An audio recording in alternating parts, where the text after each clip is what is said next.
Hey, well, good evening, everybody. Online and in the chamber. Thank you for those who've made the journey tonight and joined us online. My name is Mary Roberts-Wood. I'm the Chief Executive here at Reigate and Banstead Borough Council. I'd say it's lovely to see so many of you, but it's lovely to see those of you who are here. So good evening to you all. Hopefully you're all here to discuss, or at least hear about and ask questions about the Community Governance Review. If you're not, feel free to leave now, but hopefully you are all here for that reason, and we do appreciate it. We will be recording the session, so we can obviously get as many people engaged who are interested. A little bit of context, Reigate and Banstead hasn't conducted a community governance review for some time, and this has come directly as a result of the process of local government reorganisation that we are currently going through here in Surrey. So as you may well know, we are working closely with the Ministry around what the future looks like for local government here in our wonderful borough of Reigate and Banstead. There are currently, quick plug, currently 2 submissions in with government for the future of local government for the county. 2 submissions which essentially look at either a 2-unitary proposal moving forward, an east and west Surrey, or a 3-unitary proposal, which is an east-west and a north Surrey. So please do have a look on our website. You'll see that consultation. It is open for both stakeholders and, of course, residents and community groups to respond to, and the deadline for that closing is the 5th of August. As a result of the government's decision to implement reorganisation within Surrey, we are keen to undertake a process of community governance, a review of the community governance structure that we currently have, hence your interest this evening. We will go into a fair amount of detail in terms of the process. It's quite a detailed programme of work. We are anticipating doing it at pace because we are on quite a timescale when it comes to local government reorganisation. So essentially, we will be running unitary elections next May. Those organisations will operate in shadow form for a year, and they will take over on the 1st of April 2027. So we are keen to conclude this process well in time for that change. My very knowledgeable, and some of you will know my colleague Alex. Not only does he wear an elections hat, where many of you will know him from, he's in charge of our elections function. He's also in charge of our democratic services team and also our executive support teams. And he has very quickly become our, I'll say, Yoda on community governance reviews, and he's going to take you through a presentation, but we do really want this to be as informative for you as possible. So plenty of opportunity for questions.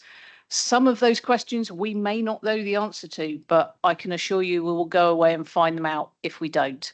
So please make sure you get out as much out of this session as possible, but of course we are on hand outside of this meeting to help and assist. So I'll now hand over to Alex. Thank you, Alex.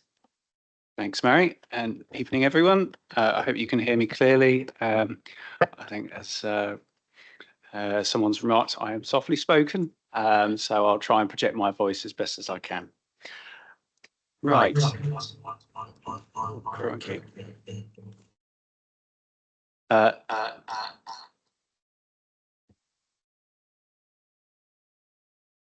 Apologies for that. Technical error. Probably a user error, actually. So what the briefing will cover, what is a community governance review, or CGR? What are local councils and what can they do? Why are we doing the CGR, which Mary has touched on already? The scope of the review, what we'll be looking at and considering, the different shapes and sizes of local councils as well, who can make proposals. Briefly, a bit about the questions, a high-level summary that we'll be asking the members of the public, yourselves, how to make a proposal, the key principles of that, and I'll take each of those in turn. Councillor numbers, some of the technical information, warding arrangements as well, and finally FAQs and questions if you have any at the end. The briefing is to inform you of the process and key principles and to encourage your participation in our public consultation, but it is not to promote any particular outcome or discuss specific proposals. A community governance review, or CGR, it's a legal process. The council will consult with local people and communities on the most suitable ways of representing them. And this relates really to the arrangement of parish areas and local councils, as I'll refer to them as well. And local councils really means all styles of councils at the first level of local government. So that's your town, parish, community, neighbourhood and village councils. And they all have the same statutory powers and can provide the same services. The only difference is that a town council usually has a mayor.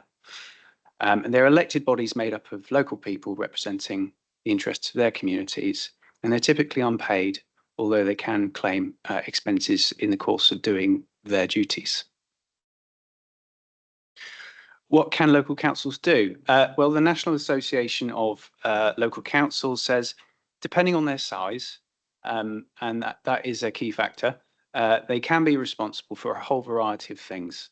Services, things like allotments, car parks, celebrations, festivals, community buses, community and leisure centres, litter bins, parks, open spaces, public toilets and streetlights. So quite a lot of different things. And that's just, I think, a sample really of the different things that these types of councils do across the country. They also improve the quality of life through community hubs, neighbourhood plans, funding community projects and services, suitable housing, setting up dementia-friendly groups, solar panels, tackling loneliness and youth projects. And lastly, they can give the community a voice on things like planning matters, local policing and health services, and consulting with the government on issues that matter to local people. While we're doing this, I won't go too much into the LGR, local government reorganisation aspect, because I think Mary's covered that really well. I'll just highlight we have a legal duty to review our area, and that's so that we can make sure that the boundaries that we have are appropriate. They're tied to firm ground fixtures, future proofing, and removing any anomalies that might exist. Communities and areas change over time with development and population change. It's been a long time since we looked at this, which brings me on to my second point. It's best practice. The government guidance says that we should be thinking about this every 10 to 15 years, but we've not done one in that time. So that's another reason why, particularly in the context of local government reorganisation, it's the right time to invite the community's views on this and give everyone an opportunity to look at this as well in the context of local government reorganisation. So in terms of the scope, we're looking at the whole of Reigate and Banstead, and that allows all residents, businesses and communities to make proposals for change. So it's the most inclusive approach. It's the most holistic approach in the context of local government reorganisation. We can't, however, consider proposals that fall partially outside of our current boundaries, our borough area. It might be the case that a particular community might identify one on the other side of that line. We can't form a town or parish or however the style may be that straddles that boundary line yet. In the future, depending on where the areas that are being proposed, perhaps the unitary council might be able to, because it won't be bound by those same lines. It'll have a much bigger footprint.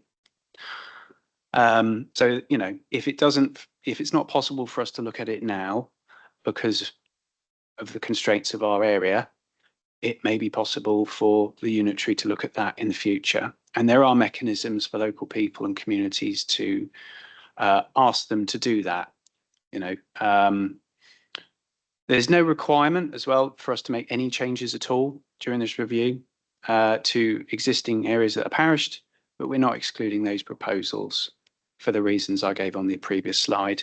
There might well be boundary anomalies, or perhaps local communities feel that actually they'd like to see something different.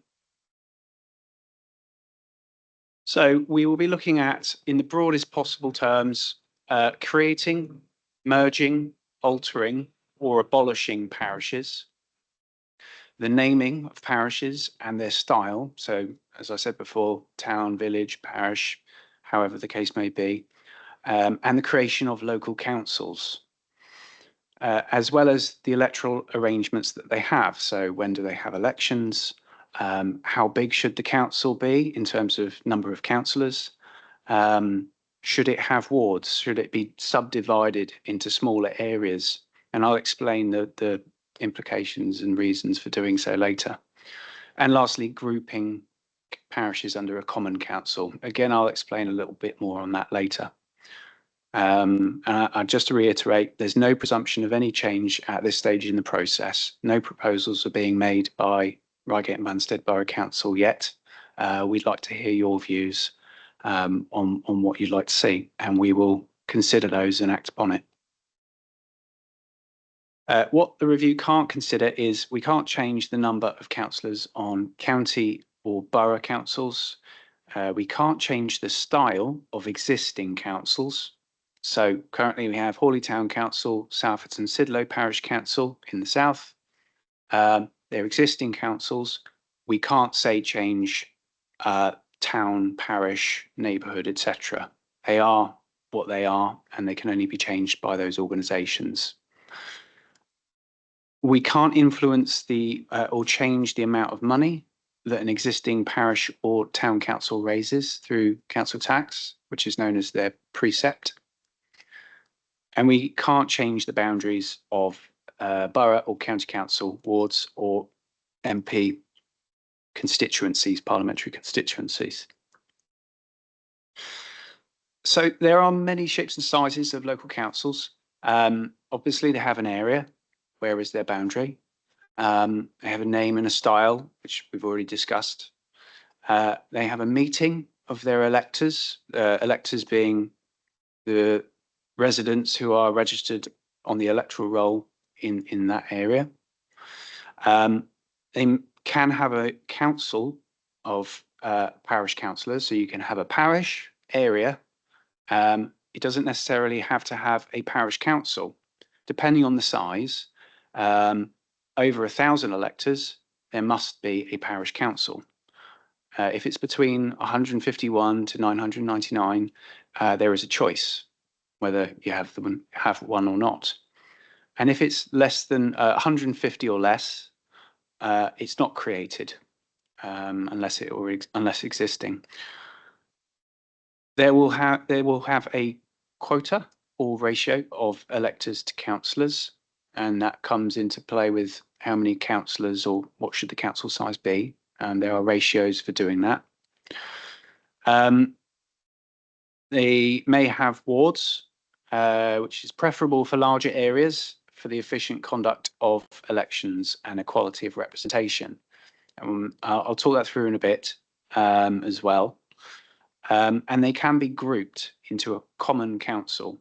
You'd see that for very small parishes that are less than 150 electors.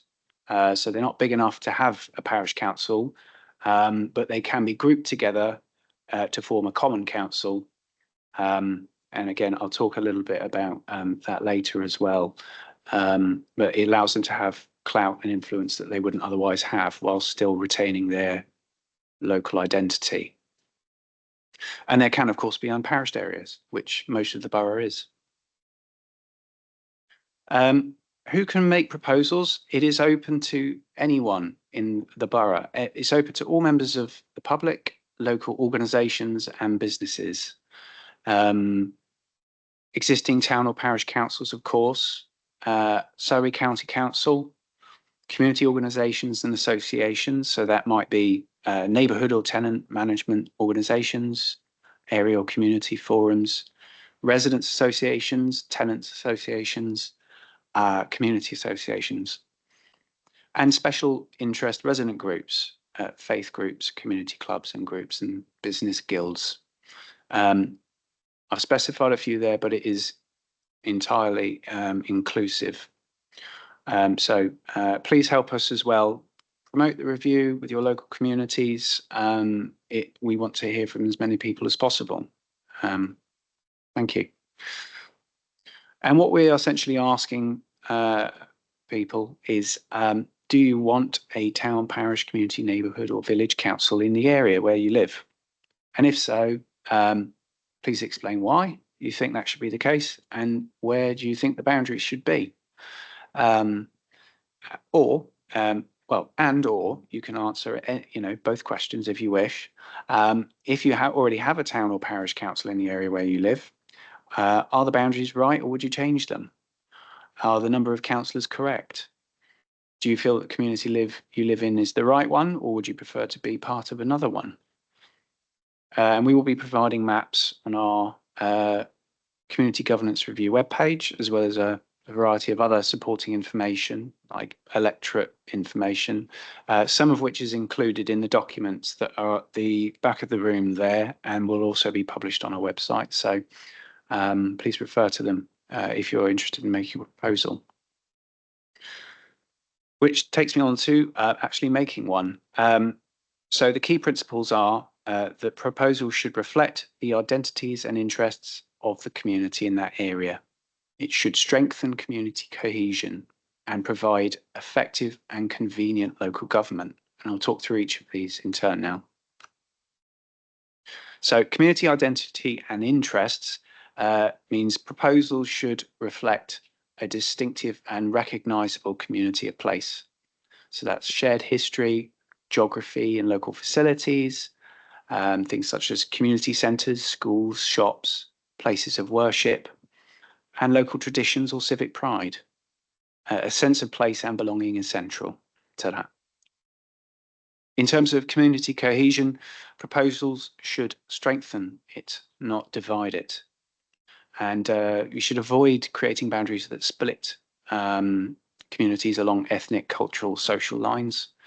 Avoid splitting neighbourhoods or housing estates, and consider whether it will help people feel more connected and represented.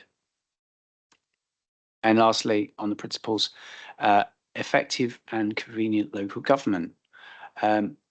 Councils should be viable to deliver quality services economically and efficiently, and give users of services a democratic voice in the decisions that affect them. So that means they should be big enough to deliver something positive, services to its local area, whilst also ensuring that they are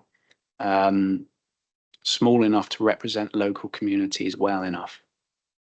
And there are different ways of doing that as well. They may be broken down into parish wards to maintain that local identity at the ward level as well. Boundaries should be clearly defined. So roads, rivers, railways, that's what they should follow if possible. Use natural or man-made features for boundaries.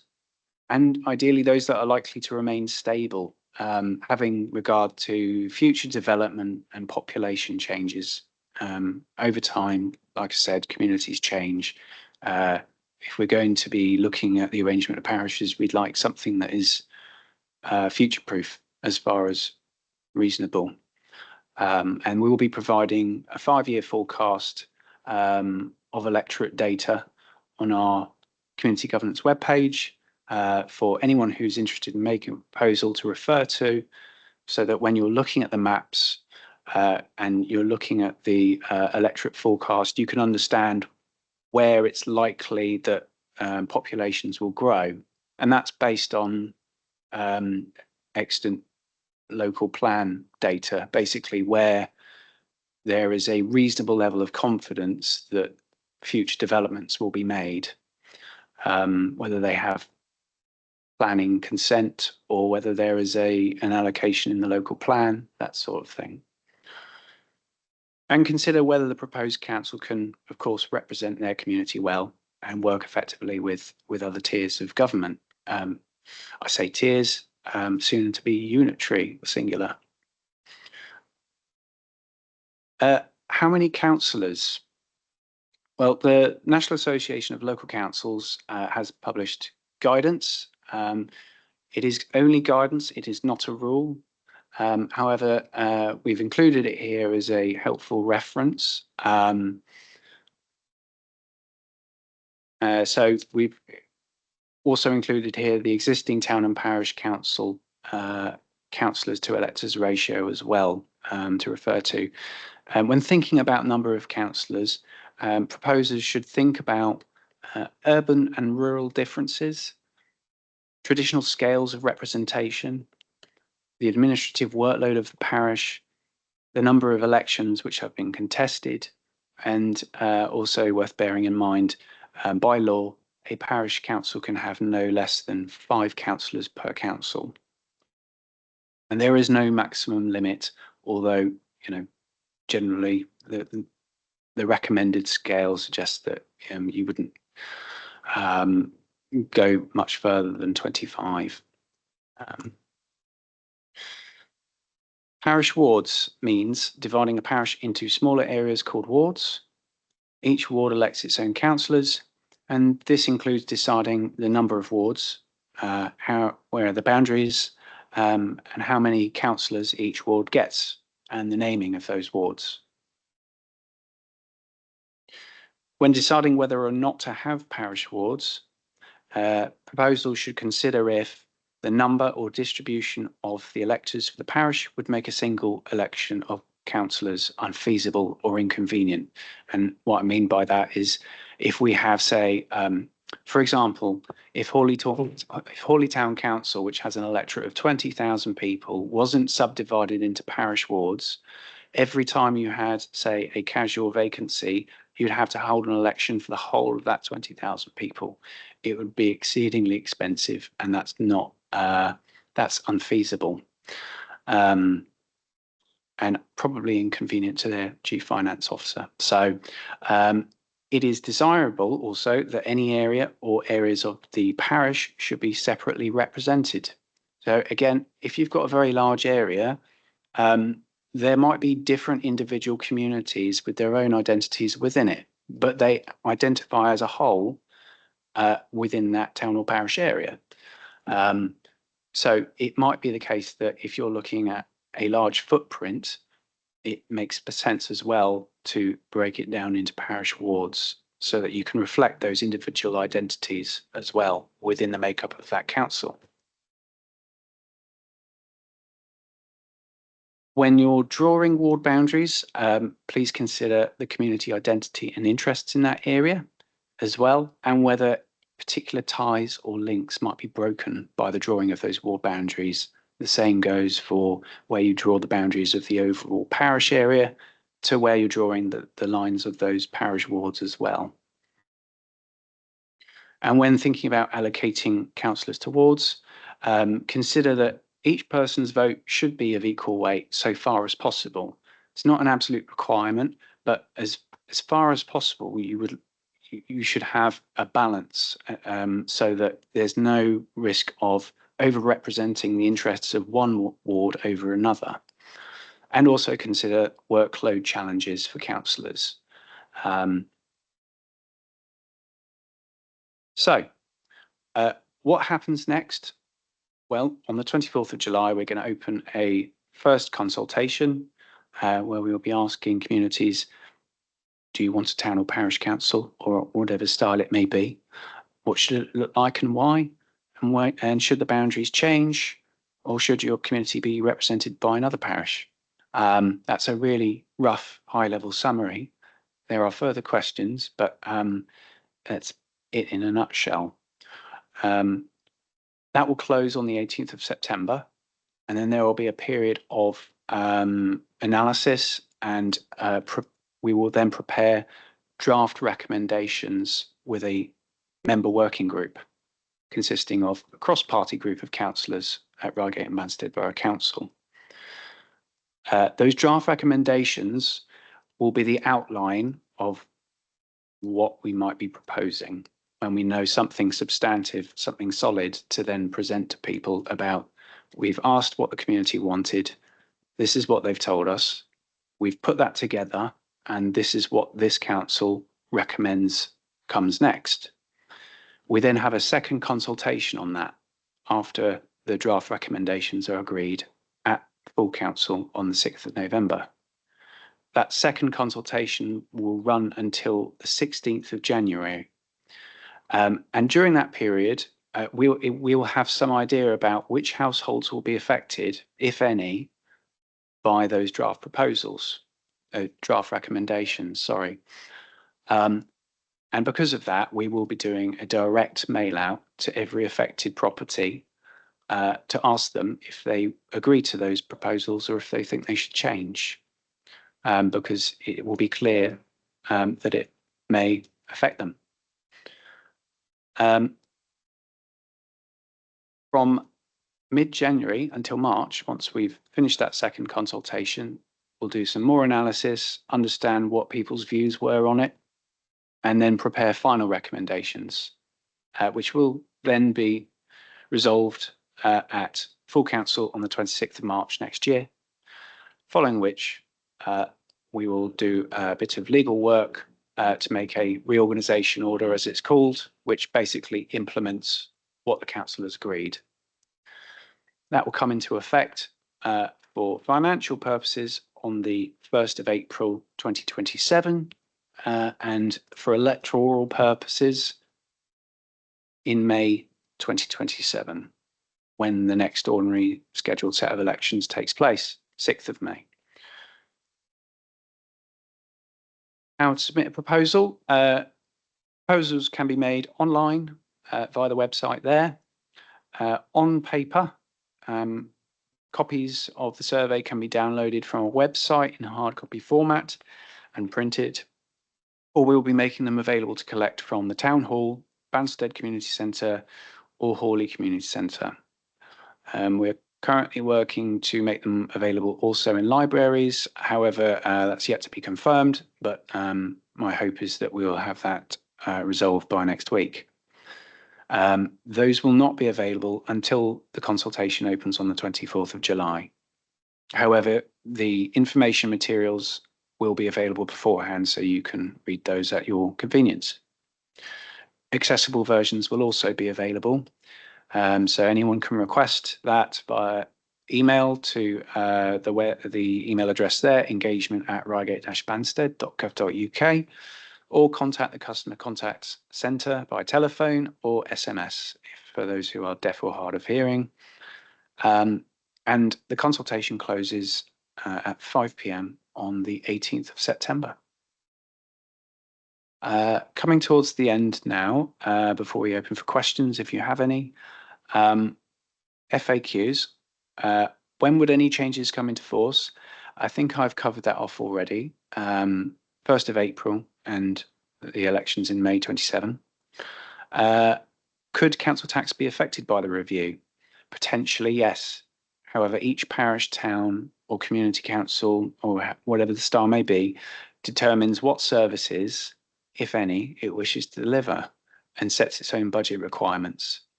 And after deducting any other income, grants, fees, charges, the council will calculate the preset requirement, and that is used to calculate the council tax charge each year. So, for example, the precept for a Band D council tax charge in Hawley is for 20, I think that should say 24, 25, or 25, 26. I'll have to clarify afterwards, but £55.21 or £33.06 in Southton Sidlow per year. Are there any structures, other structures, that can ensure communities have a strong local voice? Does it have to be a parish council? Can it be something else? Yes, there are other non-parish forms of community governance, which may well be a more appropriate form of community representation to some areas than parish councils, or may provide stages towards building the creation of a parish council in the future. So residents association or tenants or community stations might be well established in an area, it might already form the basis for the formation of a parish council in future. What sets parish councils apart, though, is the fact that they're democratically elected tier of local government. They're independent of other council tiers and budgets, and they possess specific powers that the others do not. And they can represent their communities in a way that others, however worthy, can't, since they don't directly elect to their bodies. Thank you very much. Any questions are welcome. I'll do my best to answer them now. Otherwise, I might have to follow up afterwards. Question. Sorry, would you mind using your microphone if that's all right? It's the button on the right. Button on the right. Yeah, hi, David from Sidlow Community Association. You mentioned that there's a major change in local government. We may have West and East Surrey or North, West and East Surrey. Does that mean that Reigate Borough Council may not exist in the future? It does. And therefore, you're going through this governance review now when Reigate and Banstead Council does exist. So we're making decisions and discussing with our communities under the current auspices, which may not exist at all in a few years' time. So isn't it better to do this review when we know what's above us before we decide on parish councils? It may be very different, our view of things, if the umbrella of Reigate and Banstead is removed and something else is there instead.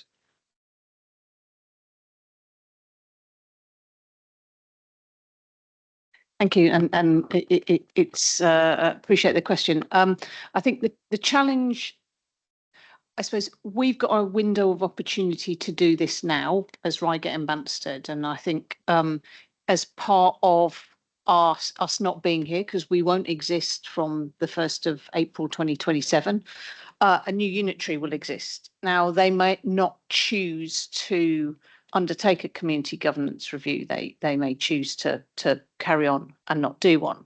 And I think the executive here at Reigate and Banstead, the councillors, were very keen to give the opportunity to the community in the window that we have, because it's essentially our call if we do a CGR or not. Because I think they're particularly concerned about the democratic deficit that's going to be left by having a bigger unitary operating over a wider geography. So I think they wanted to give the opportunity to the community to tell us what representation they wanted at a more local level, with the fact that we won't be here moving forward. The opportunity might not happen again with a new unitary for some time. So politically, that's the decision that our councillors have taken, to give that opportunity to the people of Reigate and Banstead. So we should go through this process, assuming Reigate and Banstead Council is not here. Yeah, absolutely. We definitely won't be here. So essentially, what will happen in May next year, we will run some unitary elections, and that will either be for 2 or 3 unitaries, which will cover the Surrey County geography. Those organisations will undertake everything that we do at a district and borough level. They will also undertake everything that's done by the current county council. So that adults, children, schools, highways, as well as all the services. So they're removing that 2-tier of local government where that exists, and basically moving us to unitaries. So what will happen after May next year? Those unitaries will operate in shadow form. So they'll basically start to rev up. We will still exist, but on the 31st of March 27, that will be the last day of operation of all 11 districts and boroughs in Surrey and the county council. So 2 or 3 bigger organisations will take over the geography of Surrey from the 1st of April.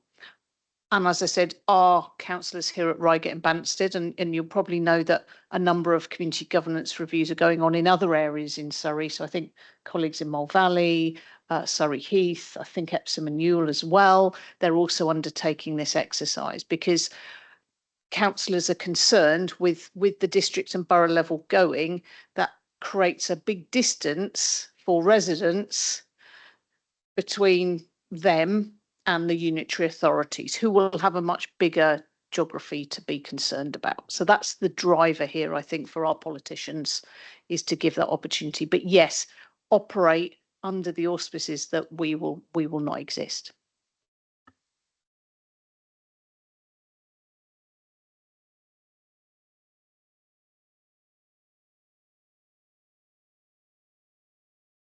Okay.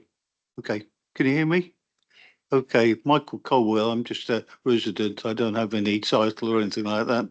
Yeah, I've been here for 5 years, so I'm sort of feeling part of the community now. So, just one question really for the beginning. Surrey County Council will remain the same as Surrey County Council is now, with the same responsibilities. Okay. Oh no. Okay, so the other budget. Oh, the same button. Yeah, so Surrey County Council will also cease to exist from the 1st of April 2027. So there will be no Surrey County Council, there will be no districts and boroughs. What the 12 organisations will be replaced with is essentially bigger what they call unitary authorities. So there will be councils that undertake a combination of what county do and a combination of what we do for those patches. I'm wondering, maybe we could bring up a slide of the maps. I'll see if I can find it for you. But essentially, no current existing local authority in the county, district or Surrey County Council will exist. Right. So schools, roads, all the things that Surrey County Council looks after now will be then divided between the areas. Now, how will that work? You know, if you're talking about a major road, it goes right through the whole area, etc., etc. How will that work? Well, what will come at a later date is strategic mayoral authorities, which will cover either the entire county of Surrey or possibly a bigger area. So essentially what the government's trying to do is devolve powers. So I'll use as an example, you know, Manchester. So they have a democratically elected mayor, Andy Burnham. He's responsible for strategic planning, economic prosperity across the greater Manchester area. So essentially what the government is doing is trying to recreate strategic mayoral authorities across the entire country.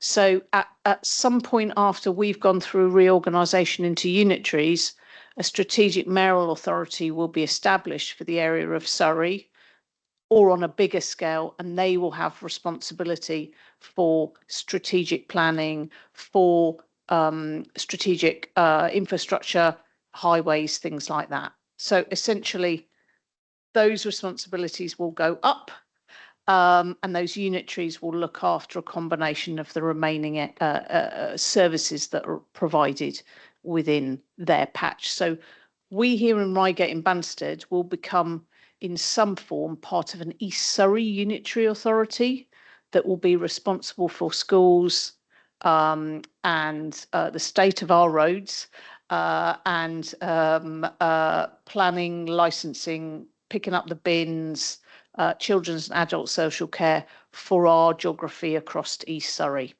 And that's essentially the model that we're moving towards. Hence the driver by our councillors to undertake this, so there is some form of more local representation for residents, because essentially that representation is moving up and away from communities in their view. Okay, so what about the financial side of things? I mean, I just assume that what the government were trying to do is save money by having less people doing the same job. But it sounds to me like with 3 or 4 different areas, you're going to have more people doing the same job. So it's going to be more expensive because those people presumably will be paid, they'll be full-time civil servants.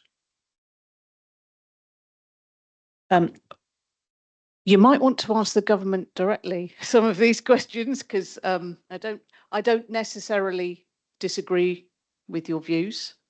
However, we've got to implement this and make this happen. We are, yes, there is an efficiency driver through this as well. And in the submissions that we've made, we've had to articulate the efficiency levels that we'll deliver as part of this reorganisation. And, you know, there are opportunities for efficiencies when you operate on a bigger scale, whether it be around procurement, whether it be around the systems that you use, whether it be around the contracts that you have. You know, there won't be 12 lots of senior management team anymore. There'll be 3 or 4. So there are definitely ways in which efficiencies can be made, but it does take quite a time to realise those and make those a real thing. But yeah, devolvement of powers to local areas and of course making local government more efficient are key drivers for this government. So we will see. I think Alex has got, have you got them? Yeah. Oh, Yeah, I was just going to say, if it would be helpful, just for context, we can show you a picture of the proposal of the one of the submissions, which is the ones that's being supported by this authority. And oh, that's we've got, so this is what 9 of the district and boroughs have submitted to government for consideration. As you can see, we fall into the East Surrey. Colleagues in 2 of the districts and boroughs and the county council have put forward a submission which essentially is 2 unitaries, which splits the county in half. So those are the 2. That's the other one. So those are the 2 that are currently being consulted on and are being considered by the government. So we will move to one of these 2 from 27. Can I? Well,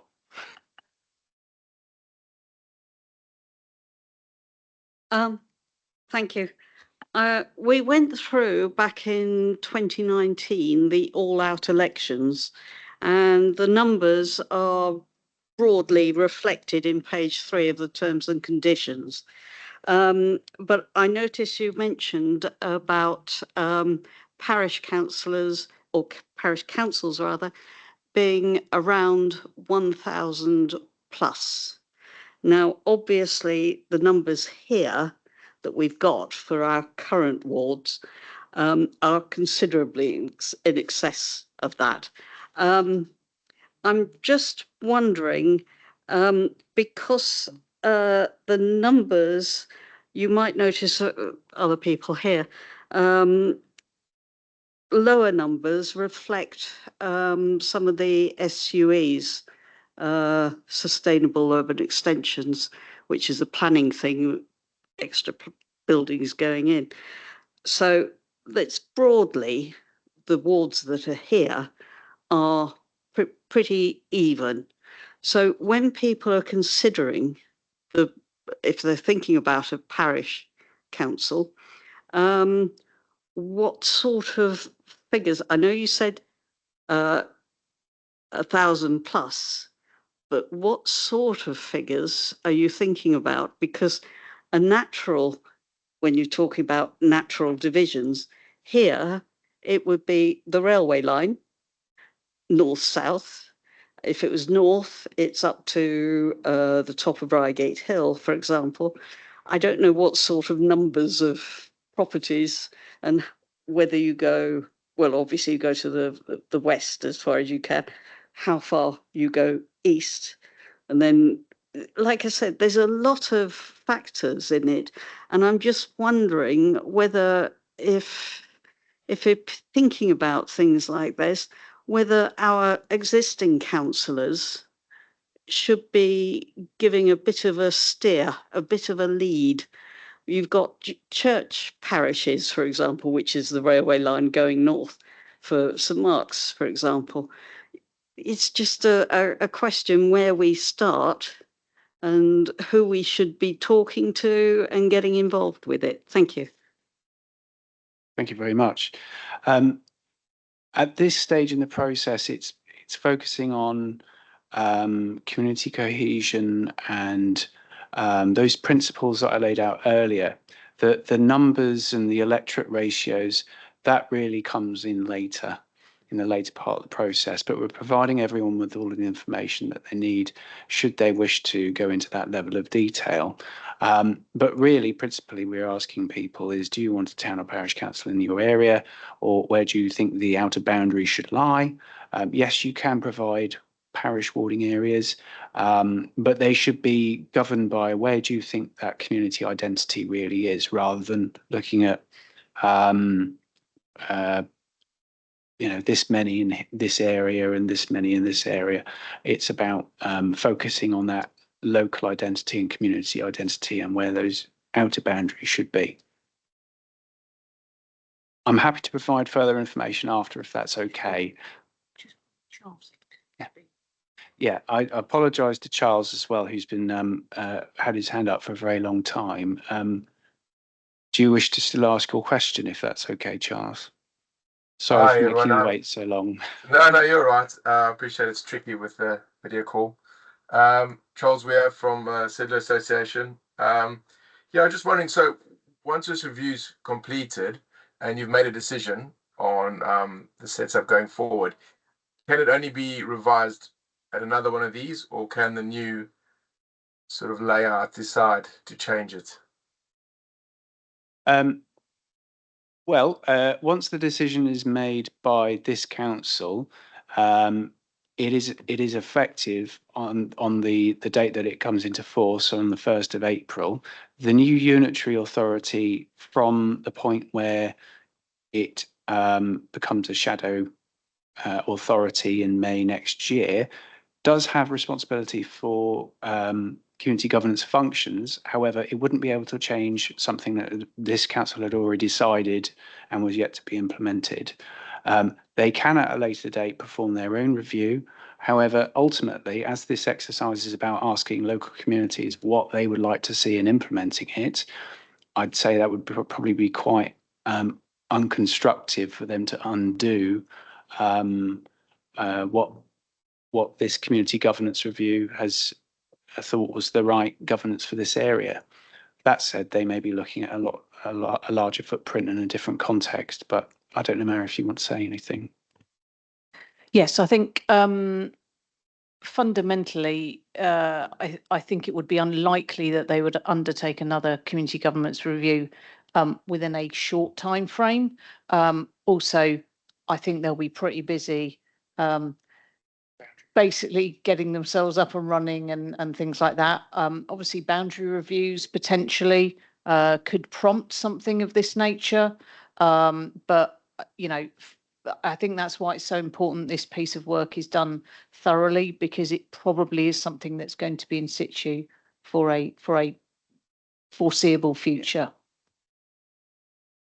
Yeah, we are providing proposers with 5-year electorate data to make proposals that are future-proof to at least a 5-year period. But the government guidance suggests reviewing every 10 to 15 years. So once we've done a review, bearing in mind that the Boundary Commission might well then perform their own boundary review following the unitaries coming into effect, any unitary council would not then conduct a community governance review until that boundary review was complete. It puts that on hold if it started to do that. So, and that we don't anticipate that happening during the period that we're doing our review, but it's probably likely that it will be happening at some point in the next 2 or 3 years or so. So.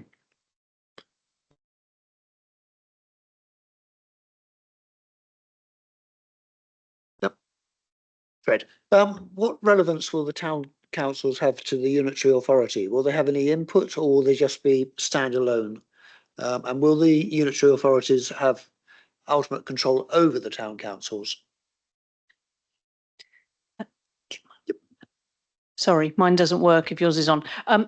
Ultimately, similar relationship to what's currently between the district and borough and the town and parish council. So, for example, if a town and parish council carries out any services on behalf of the district and borough, as some of the arrangements we currently have, those arrangements novate to the new unitary. So that relationship automatically shifts from between us and the town parish council to the unitary and the town and parish council. But no, they don't have ultimate influence or control over them. They are separate sovereign entities in their own right.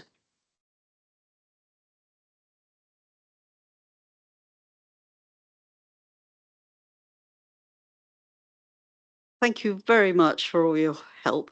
Rosemary Absalom, former councillor. Is it possible to have to download the presentation that you were running through? That would be helpful. Absolutely. The slides, along with the public information document, etc., the terms of reference, all will be published on our Community Governance Review webpage very soon. And I think, Councillor Colker, please come on in. Thank you. I was waiting for the end to make sure that other people didn't actually cover. Councillor Steve Colker, I represent Meadvale and St John's Ward. I've had lots of questions fired at me over the past few weeks, and I've basically condensed them down to 3 quickies. You have touched on all 3 of them, but there may be an opportunity to add a bit to that. One of the questions is, if local residents are talking about whether they actually want to set up a community or a village or a town council, it may be for reasons that they want to protect something, maybe local school playgrounds or parts of a park which they feel may be under risk for housing development. It may be taken away or something like that. So they may want to control that, and they may want to basically judge how big they need to be to get the funds to be able to look after the budget, look after those features. So that's something that they will be interested in. I mean, you've touched on it with the precept, and how many people paying a certain amount of money will give them. So we'll see that come out in the wash, I would imagine. The other one that you mentioned and touched on was people were a bit concerned about where the boundaries for anything they want to set up would actually go, because as Rosemary mentioned, back in 2019, when we had the last boundary review, the Boundary Commission gave guidance that said, yes, you can input where you would like the new boundaries to go and make sure that you don't break up communities. And everybody said, well, the best thing to do then, because people who live on opposite sides of the road are part of a community, so down the middle of a road really wouldn't be a good idea. It should be down the back gardens. But then we actually had some boundaries that went down the middle of the road. So, they're a bit worried about who actually has the final say. So I'll raise that one with you as well. And if there is a bit of a priority in terms of, as it would be perceived to be, that town and parish councils would tend to be larger than community or neighbourhood or village councils. If the smaller ones actually want to do a project, which is obviously going to be part of a bigger area, who gets the final say? So those 3, basically. Thank you.